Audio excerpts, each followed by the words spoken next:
name is Father Reginald Jean-Marie. I'm a native of Jean-Rabel, a son of this town of Jean-Rabel located in the far west of Haiti, the most impoverished area in the country. And so the health condition in the far west, most especially in Jean-Rabel, is very difficult, very chaotic. And that's the reason why we have that delegation coming from Our Lady Queen of Peace. And we are very grateful for such a sacred presence and for that gesture of solidarity, especially in this time of the year dedicated the Year of Mercy, only Year of Mercy by Pope Francis, where we are called to incorporate not just the spiritual works of mercy, but the corporal work of mercy. My name is Janine Playback. I'm from Gainesville, Florida, Queen of Peace Parish, and I am the team leader of our Haiti Medical Ministries that has been part of our parish since 2008.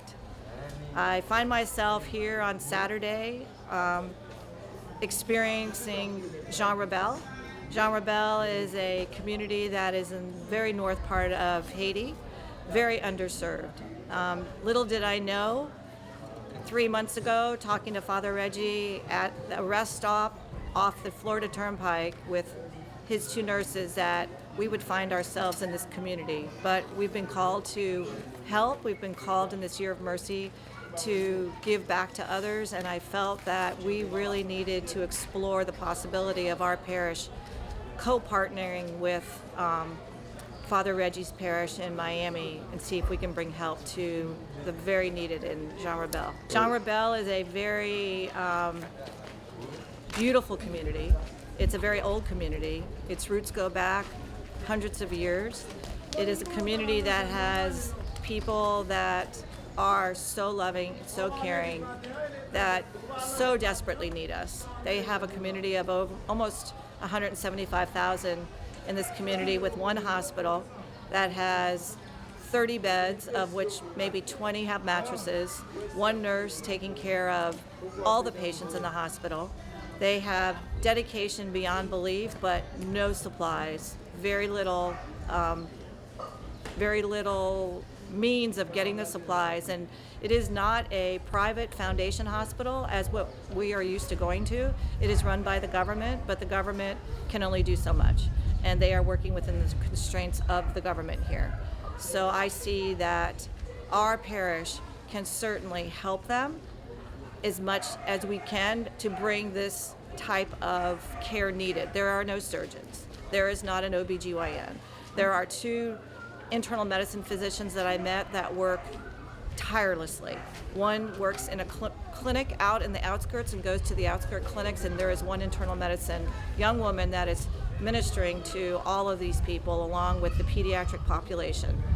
I feel so moved by their dedication, and I will do everything we can to bring care to this population.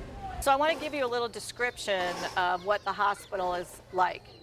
We walked into buildings that were structurally fine, very dark, but structurally fine. This is the operating room in Jean-Rabel's hospital, and my team, Cheryl and Kristen and I, have just been through here to see what is available. That had a bed, that had back tables, a Mayo stand, it had oxygen equipment, loosely speaking, it had an anesthesia, but when I looked at the equipment, there were no lights in the OR lights, the bed didn't move, the equipment expired probably 6-7 years ago. There was no oxygen tank that functioned, even though there was a tank in there, and that was nitrous, and the oxygen was outside with no tubing. The equipment, if you thought rusty was rusty, this was rusty beyond belief, and the autoclave was non-functioning. However, there is an autoclave in the dental office, which can be used. So looking on the bright side, there is a sink, but no running water. There is air conditioning. Oh my goodness, there's air conditioning in there.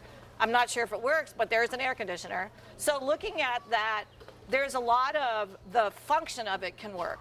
It's just like we need to get things in place. So today, and going forward, we're going to inventory and go through the areas to see what we can do as far as making this up to standard. It's not going to happen right away. The facility has beds, but no mattresses. The facility has mattresses that don't have sheets. The facility has patients that are desperate for care, but not enough people to care for them. They have a postpartum area that would be phenomenal for us to do recover our patients and that we can use. So it is workable. It is just not going to be easy, but it's workable. All right, so as far as when you and I go to the doctor, we go to the doctor, we have everything there, we maybe get charged for a few things, but we don't lack just in hydrogen peroxide, bandages, coverings, and everything. However, here it's a different story.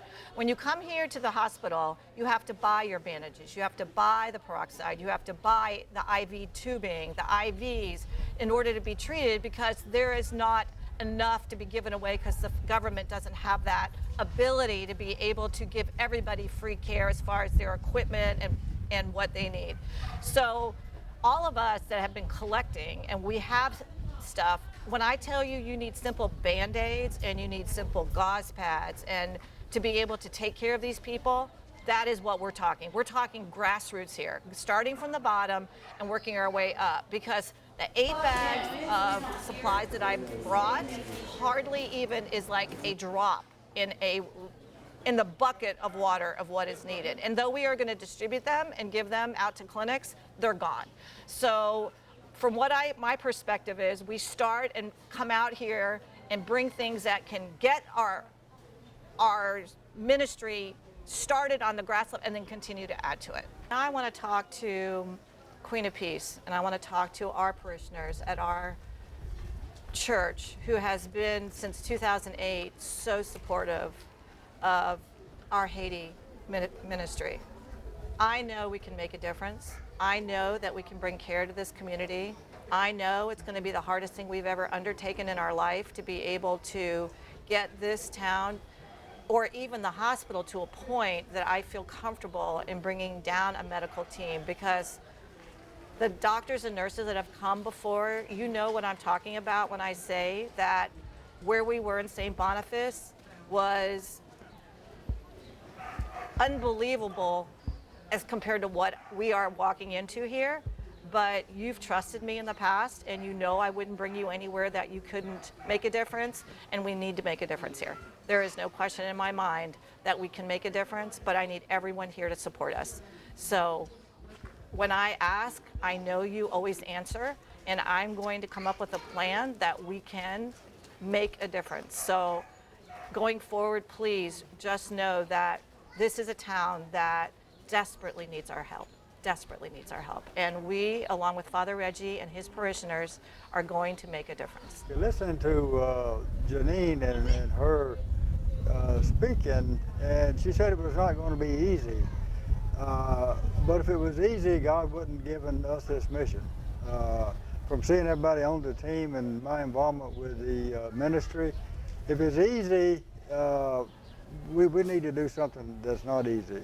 And I think with the support of all the people at Queen of Peace and the surrounding community, we can make a difference. And it's like I said yesterday, where do you start? We can start anywhere. So I think that will make a difference here in Haiti. Thanks. And in the hospital of Our Lady Queen of Peace in Jean-Rabel, as you could see the video, the situation is very difficult.